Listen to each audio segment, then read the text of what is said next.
j'espère que vous allez bien. Bienvenue sur ma chaîne YouTube, c'est Volchebnik. Aujourd'hui, nous allons parler de Python. Python est un langage de programmation interprété, c'est-à-dire que c'est un langage qui n'a pas besoin d'être compilé avant d'être exécuté. C'est le début d'une longue série. Je vais juste vous donner des cours, je vais vous montrer, je vais vous apprendre à utiliser Python, à programmer avec Python. Nous allons travailler sur différents projets à la fin de l'apprentissage et vous allez pouvoir commencer déjà à créer des applications vous-même avec Python. C'est vraiment simple, c'est pas compliqué, la syntaxe n'est pas compliquée et on va essayer de faire ça rapidement. La première des choses que vous devez faire, vous devez installer Python. Actuellement, j'utilise un système d'exploitation qui s'appelle Windows.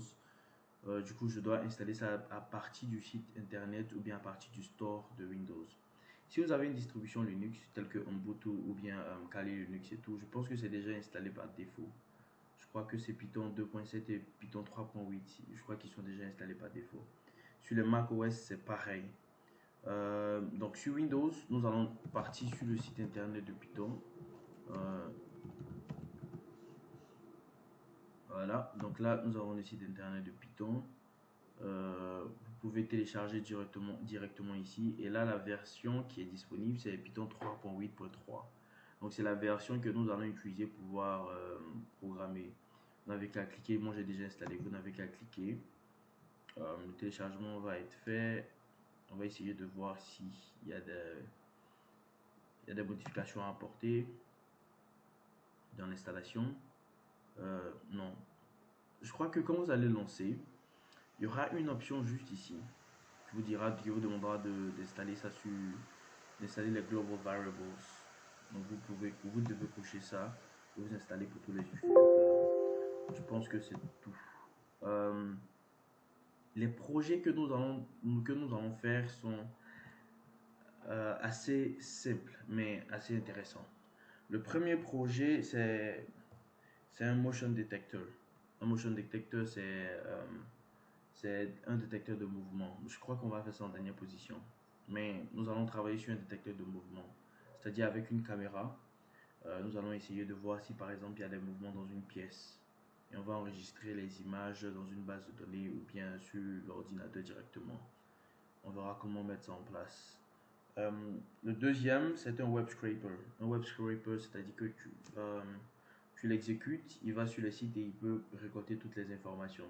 C'est assez utile quand tu veux prendre par exemple des mails ou bien des adresses spécifiques ou bien tu veux voir une information spécifique sur un site internet. La troisième application, c'est une application reliée à une base de données.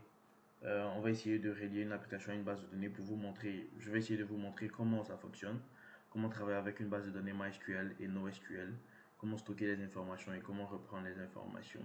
Je ne vais pas trop rentrer dans les détails de MySQL ou bien NoSQL parce que c'est pas pour ça que nous sommes là actuellement, mais je vais vous montrer comment établir la connexion et comment reprendre les informations.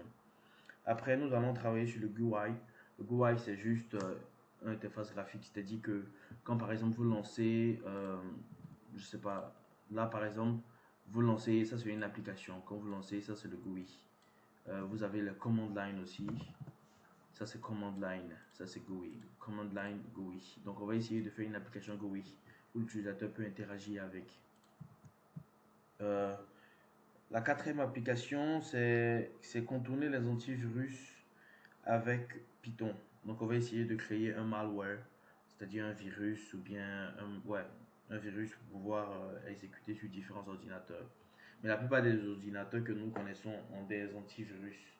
Donc on va devoir éviter l'antivirus, déjouer l'antivirus, contourner l'antivirus. Donc nous allons travailler sur ça. Donc je pense que c'est ça. Il y a le motion detector, il y a le web scraper, il y a une application reliée à une base de données, il y a le GUI et il y a contourner l'antivirus avec Python. Donc ça fait 5 projets que nous allons faire. J'espère que ça va vous intéresser. J'espère que vous allez pouvoir suivre tranquillement.